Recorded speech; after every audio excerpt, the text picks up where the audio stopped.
size matters. It is an absolute fact. Now, how this applies to you and your handmade artisan business is making sure that you're making it super easy for customers to understand the size of your products.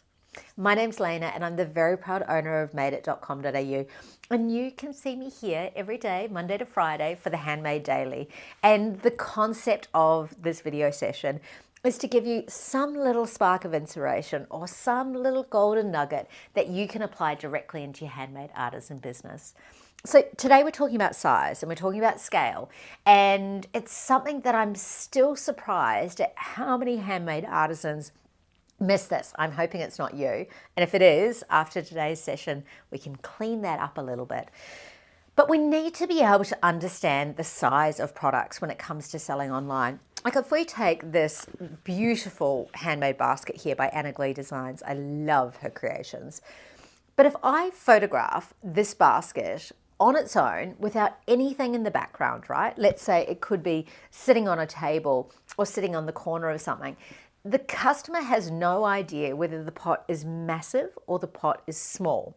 Now, I know that you can pop the size measurement in the description, but I'm always a big fan of making sure that at least one of the images that you have on your product images, remember, again, it's a minimum of 5 product images that we're going to have for every single product you sell online.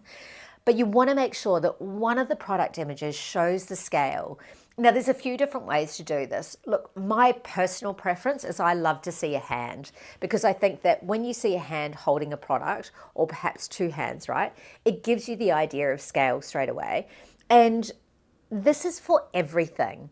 And let me share with you a couple of spaces where I often see where it's not shown: ceramics and also skincare. Now, even with skincare, right, and you're like, oh yeah, but it's 100 ml. Ask 10 of your friends if they know what size 100 ml is. I was in a shop recently and looking at a perfume, it was beautiful, and she's like, oh, that's the 30 ml. And I'm like, 30 mils? How big is 30 mils? And it wasn't until she actually held it in her hand that I was like, oh, that's 30 mils. So it's the same interaction that we want to build out online as well. So you can go into your product imagery, right? And you can go, okay, what can I put in here as scale to show it immediately? The other ways that you can do it, and also just to add on that, when you use your hand, it also starts to speak into the language and the dialogue of handmade as well. It's a very subtle subconscious thing that feeds in, but if you keep getting used to putting your hand in the shot, right? I made it, I am the maker, I am the artisan. It will start speaking that throughout everything that you do as well. But the other thing that you can do is to show something that everyone would know the size of. So as an example, right, if we took my glasses here for an example, we kind of know the general size of a pair of glasses, so that if you had this basket sitting in a shot and maybe one of the props was a glasses as an example, that's going to give you an idea of the scale of it. Now, of course, you want to make sure that any of the props that you're using in a product image make sense, right, that they go together. So maybe for this, it could be even like a set of keys. But just by showing something that everyone kind of knows the size of right next to it, that's going to put your item into the scale.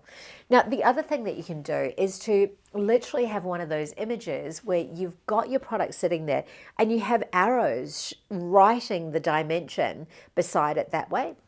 Because even though you might have that in your product description, you've got to remember that the majority of people don't read anything until they're literally about to go buy.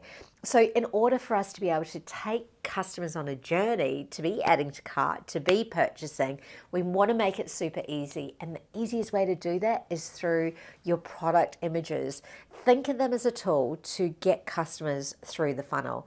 Now, if you're not already using Canva to edit your photos, I highly recommend it for 2 reasons. There's a great free version as well. You will want to upgrade to the paid version as you get much more savvy with it.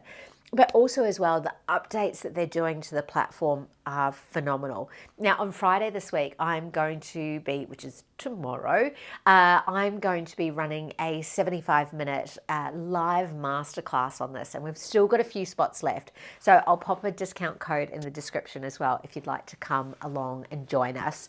And that's at 10 a.m. Australian Eastern Standard Time. But anyway, so with the scale, this is something that you want to get really used to showing at all times. Now, depending on what your product is, it's going to look different for you. But this can start to feed into you having that setup that when you do product images, it's like, oh, I need to have a front, I need to have a side, I need to have a detail, I need to have a scale, right? And perhaps your handmade process. That way, when you're doing product images and you know exactly what you want to include in every set of product images, it becomes second nature. So do you have a scale picture in your product images? Now this applies to every single handmade artisan. It does not matter what you create, you are still going to want to have a scale picture in there. Even if it's a downloadable PDF, right? Is it A4? Is it A5? What is it? Make sure that you're showing this in your photos. So jump offline now, go have a look at your product images and let me know what in the comments below what you use as your scale image. And of course, if you like this video, make sure that you like, subscribe, follow all the things, and share it with your other handmade artisan friends. Have a great day, and I'll see you tomorrow for the Handmade Daily.